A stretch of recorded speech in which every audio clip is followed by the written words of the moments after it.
आंखों में आंसू भरी जिंदगी, सास और बहू की कहानी। पूरे गांव में जया नाम की बहुत सारी तारीफें सुनाई जाती थी।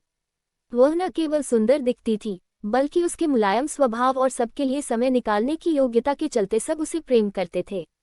जया की शादी एक धार्मिक परिवार में हुई थी, जहां संस्कार और रिवाजों को बहुत महत्व दिया जाता था। लेकिन जैसे ही जया के सास ससुर उसके घर आए, उसका माहौल पलट गया। उसकी सास मालती जी एक कठोर और संख्यावादी महिला थी। वह समझदारी और समर्थन से भरी थी, लेकिन उनके मानने का तरीका कुछ और था। बहू जया ने समझते हुए भी उसे समझने का प्रयास किया और उसकी इच्छाओं को पूरा करने का कोशिश किया। लेकिन जया की सास कभी भी उसके लिए संतुष्ट नहीं थी। वे हमेशा नाराज और आलोचना करने में लगी रहती। धीरे धीरे जया की त्रासदी बढ़ती गई और उसके मानसिक स्वास्थ्य को प्रभावित करने लगी। वह रोज रोती रहती और अपने पति को याद करती, जो उसे समझता था और उसके साथ खुशियों भरी जिंदगी जीने की चाहत रखता था। एक दिन जया ने अपने पति से मिलने का निर्णय लिया। उसने अपनी सास को अपने नाराज होने के कारण समझाने की कोशिश की, लेकिन मालती जी ने उसे नहीं सुना। बल्कि उसने जया को और भी नाराजगी देखते हुए उसे घर से निकाल दिया। बिना किसी रास्ते के रुटवाया जया एक अजनबी गांव में पहुंच गई। वहां एक साधु बाबा के आश्रम में रुक गई और अपनी परेशानियों का समाधान ढूंढने लगी।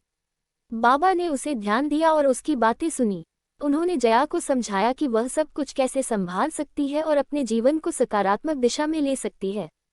धीरे धीरे जया की मानसिक स्थिति सुधारने लगी और उसे एक नई ताकत का एहसास हुआ। वह आश्रम से निकली और अपने घर को वापस जाने का निर्णय लिया। जब जया अपने घर पहुंची तो वहां उसके सास ससुर और परिवार के सभी सदस्य उसकी तलाश कर रहे थे। जब उन्हें जया मिली तो सभी उसे बड़े खुशी से गले लगाए और उसे समर्थन देने का ऐलान किया। वह अपने पति के साथ वापस एकजुट हो गई और सब कुछ समझाने का प्रयास किया। उसने अपने सास ससुर से माफी मांगी और उन्हें अपनी इच्छाओं को समझने की कोशिश की। धीरे धीरे जया ने अपने परिवार के साथ फिर से खुशियों भरी जिंदगी बनाने का काम किया। उसने अपने सास ससुर के साथ अच्छे संबंध बनाए और उन्हें समझते हुए उनकी सारी इच्छाओं को पूरा करने का कोशिश किया। एक दिन मालती जी ने जया को आकर माफी मांगी और उससे कहा कि उसे बिना उसके साथ वहां रहना असंभव है। उसने स्वयं को बदलने का वचन दिया और उसे अपने परिवार का हिस्सा बनाया।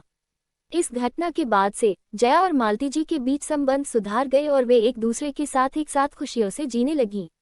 उनके बीच प्रेम और समर्थन का रिश्ता मजबूत हो गया और वे सबके लिए एक आदर्श बहू बन गईं। इस कहानी से हमें ये सीख मिलती है कि सास बहू के बीच कभी कभी तकरार होती है, लेकिन उसका हल केवल प्रेम, समझदारी और समर्थन से हो सकता है। सास बहू के बीच सही संबंध बनाना और उन्हें समझना हर परिवार की महत्वपूर्ण जिम्मेदारी होती है।